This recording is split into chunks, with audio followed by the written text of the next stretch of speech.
ಸೋಮವಾರ ಸಂಜೆ ಶಾಲೆಯಿಂದ ಮನೆಗೆ ವಾಪಸ್ಸಾಗುವಾಗ ಕಾಲು ಸಂಕದಿಂದ ಆಕಸ್ಮಿಕವಾಗಿ ಕಾಲು ಜಾರಿ ಹರಿಯುವ ನದಿಗೆ ಬಿದ್ದು ನಾಪತ್ತೆಯಾದ ಉಡುಪಿಯ ಬೈಂದೂರು ತಾಲೂಕು ಕಾಳ್ತೋಡು ಗ್ರಾಮದ ಚಪ್ಪರಿಕೆ ಸರ್ಕಾರಿ ಹಿರಿಯ ಪ್ರಾಥಮಿಕ ಶಾಲೆಯ 2ನೇ ತರಗತಿ ವಿದ್ಯಾರ್ಥಿನಿ ಸನ್ನಿಧಿ ಮೃತದೇಹ ನಿನ್ನೆವರೆಗೂ ಪತ್ತೆಯಾಗಿಲ್ಲ. ಇಂದು ಕೂಡ ಪತ್ತೆ ಕಾರ್ಯ ಮುಂದುವರೆದಿದೆ.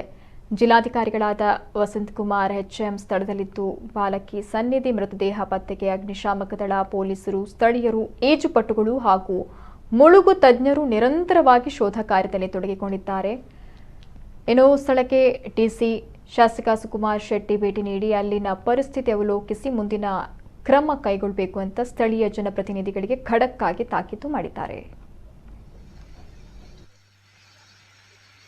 ನಮಗೆ ಕಂಟ್ರೋಲ್ ರೂಮಿಗೆ ಕಾಲ್ತೋಡು ಗ್ರಾಮದಲ್ಲಿ ಒಂದು ಶಾಲಾ ಬಾಲಕಿ ತೋಡಿಗೆ ಬಿದ್ದು ಕೊಚ್ಕೊಂಡು ಹೋಗಿದೆ ಅಂತ ಕರೆ ಬಂದಾಗ ಇಮ್ಮಿಡಿಯೇಟಾಗಿ ನಮ್ಮ ಬೈಂದೂರು ಫೈರ್ ಒಂದು ಟೀಮು ಮತ್ತು ಕುಂದಾಪುರದ ಒಂದು ಫೈರ್ ಟೀಮು ಎರಡೂ ಕೂಡ ಸ್ಥಳಕ್ಕೆ ಆಗಮಿಸಿ ನೋಡಿದಾಗ ಬಾಲಕಿ ಕೊಚ್ಚೋಗಿರ್ತಕ್ಕಂಥದ್ದು ಕನ್ಫರ್ಮ್ ಆದಮೇಲೆ ನಾವು ಕಾರ್ಯಾಚರಣೆಯನ್ನು ಸ್ಟಾರ್ಟ್ ಮಾಡಿದ್ದು.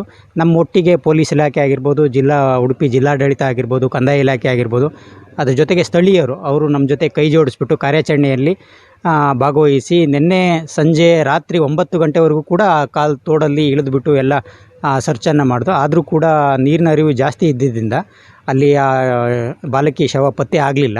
ಇವತ್ತು ಮುಂಜಾನೆ ಬೆಳಿಗ್ಗೆ 6:30ಯಿಂದ ಕೂಡ ಕಾರ್ಯಾಚರಣೆಯನ್ನು ಮಾಡ್ತಾಯಿದ್ದೀವಿ. ಆದರೂ ಕೂಡ ಇನ್ನೂ ಕೂಡ ಪತ್ತೆ ಆಗಿಲ್ಲ. ಕಾಲ್ತೋಡಿನಲ್ಲಿ ಮುಳ್ಳಿನ ಪೊದೆಗಳಿದೆ, ಮುಳ್ಳು ಗಂಟುಗಳಿದೆ. ಹಾಗಾಗಿ ಎಲ್ಲಾದರೂ ಸಿಕ್ಕಾಕೊಂಡಿದೆ ಅಂತ ಚಾನ್ಸಸ್ ಇದೆ ಅಂತ ನಾವು ತೋಡು ಒಳಗಡೆ ಇಳಿದುಬಿಟ್ಟು ಸರ್ಚ್ ಮಾಡಿದ್ದೀವಿ.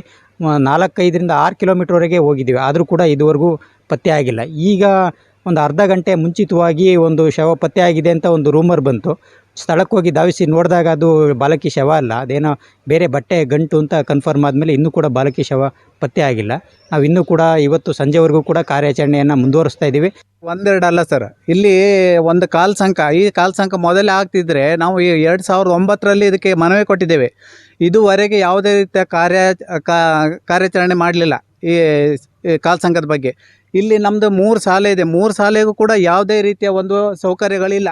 ನಮಗೊಂದು ನೆಟ್ವರ್ಕ್ ಸೌಲಭ್ಯ ಇಲ್ಲ. ಈಗ ಡಿಜಿಟಲ್ ಇಂಡಿಯಾ ಅಂತ ಹೇಳ್ತಾರೆ, ಬಟ್ ಇಲ್ಲಿ ಒಂದು ಶಾಲೆಗೆ ಒಂದು ನೆಟ್ವರ್ಕ್ ಸಹ ಇಲ್ಲ. ಇಲ್ಲಿ ನಮ್ಗೆ ಯಾವುದೇ ರೀತಿಯ ಮೂಲ ಸೌಕರ್ಯ ಇಲ್ಲ. ಒಂದು ರಸ್ತೆ ಆಗಲಿ, ಒಂದು ಆರೋಗ್ಯದ ಸಮಸ್ಯೆ ಇರಲಿ, ಒಂದು ಆಂಬುಲೆನ್ಸ್ ಹೋಗಲಿಕ್ಕೆ ಯಾವುದೇ ರೀತಿಯ ಒಂದು ಸಮಸ್ಯೆ ಇಲ್ಲ. ಅಷ್ಟು ಕುಗ್ರಾಮ ಇದು. ಆದರೆ ಯಾವುದೇ ನಮ್ಮ ಗ್ರಾಮ ಪಂಚಾಯತರ ಗಮನಕ್ಕೂ ತಂದಿದ್ದೇವೆ, ಬಟ್ ಅದನ್ನು ಯಾವುದೇ MLA ಅವ್ರು ಬಂದಾಗ ಅವ್ರ ಗಮನಕ್ಕೂ ತಂದಿದ್ದೇವೆ. ಬೇಕಾದಷ್ಟು ಅರ್ಜಿಗಳನ್ನು ಕೊಟ್ಟಿದ್ದೇವೆ, ಬಟ್ ಇದುವರೆಗೆ ಯಾವುದೇ ರೀತಿಯ ಒಂದು ವ್ಯವಸ್ಥೆ ಕೂಡ ಮಾಡಲಿಲ್ಲ. ಅದು ಯಾವ ರೀತಿ ಅಂತ ಗೊತ್ತಾಗ್ತಾ ಇಲ್ಲ. ಅದು ಕಾಲ್ತೋಡು ಗ್ರಾಮ 1ನೇ ವಾರ್ಡಿಗೆ ಈ ಥರ ಮಾಡ್ತಾಯಿದ್ದಾರೋ ಅಥವಾ ಪೂರಾ ತಾಲೂಕಿಗೆ ಈ ಥರ ಮಾಡ್ತಾಯಿದ್ದಾರೋ ಗೊತ್ತಿಲ್ಲ. ಮೂಲ ಸೌಕರ್ಯ ಇಲ್ಲ ನಮ್ಮ ಊರಲ್ಲಿ. ನಮಗೆ ಒಂದು ರೋಡ್ ಇಲ್ಲ. ನಮ್ಗೆ ಶಾಲೆಗೆ ಈಗ ಮಳೆ ಬಂದಾಗ ಬಿದ್ದೋಗುತ್ತೆ. ಕಟ್ಟಡ ಇಲ್ಲ ಕಪ್ಪಡಿ ಶಾಲೆಯಲ್ಲಿ. ಮತ್ತು ಚಪ್ಪರ್ಕಿ ಶಾಲೆಯಲ್ಲಿ ಈಗ ಒಂದು ಕಾಲ್ಸಂಕ ಆಗಿದ್ದರೆ ಮಗು ಉಳಿತಿತ್ತು. ಮಗು ಈಗ ಹೋಗಲಿಕ್ಕೆ ಕಾರಣ ಇದ್ದವ್ರ ಊರರ ನಾವೆಲ್ಲ ಹೋಗಿ ಮನವಿ ಕೊಟ್ಟು ಬಂದರೂ ಆಗಿಲ್ಲ. ಮಳೆ ಬಂದ ಕಾರಣ ಅಂತಾರೆ. ಹೇಳಿದರೆ ಎಷ್ಟು ವರ್ಷ ಆಗಿತ್ತು. ಇವಾಗಲೂ ಹೇಳೋದು ಅದೇ ಮಾತು. ಇವತ್ತಿನಿಂದ ಅಲ್ಲ, ನನಗೆ 25 ವರ್ಷದಿಂದ ನಾನು ನೋಡ್ತಾ ಇದ್ದೇನೆ ಇದೇ ಮಾತು ಹೇಳುವುದು ಎಲ್ಲರೂ. ಎಲ್ಲಿ ಹೇಳಿದ್ರು ಎಷ್ಟೋ ಸರಿ ನಾವು ಮನವಿ ಕೊಟ್ಟಾಗ ಹೇಳುವುದು ಅದೇ ಮಾತು. ಎಲ್ಲರೂ ಬಂದು ನಿಮಗೆ ರೋಡ್ ಮಾಡಿ ಕೊಡ್ತೀನಿ ಅಂತ ಹೇಳಿದರು. ಇವಾಗ ಕೇಳಿದ್ರು, ಮೊನ್ನೆ MLA ಮನೆಗೆ ಹೋದಾಗ ಕೇಳಿದರೆ ನಾನು ನಾಳೆಗೆ ಬರ್ತೀನಿ ಅಂತ ಹೇಳಿದರು, ಬಂದೇ ಇಲ್ಲ. ಇವತ್ತಿಗೂ ಬಂದಿಲ್ಲ. ನಮ್ಮ ಮಕ್ಕಳು ಶಾಲೆ ಕಲಿಬೇಕಾ ಬೇಡವಾ ನೀವೇ ಹೇಳಿ. ಅಲ್ದಿರ ನಾವು ಈ ಊರೇ ಬಿಟ್ಟು ಹೋಗ್ತೀವಿ.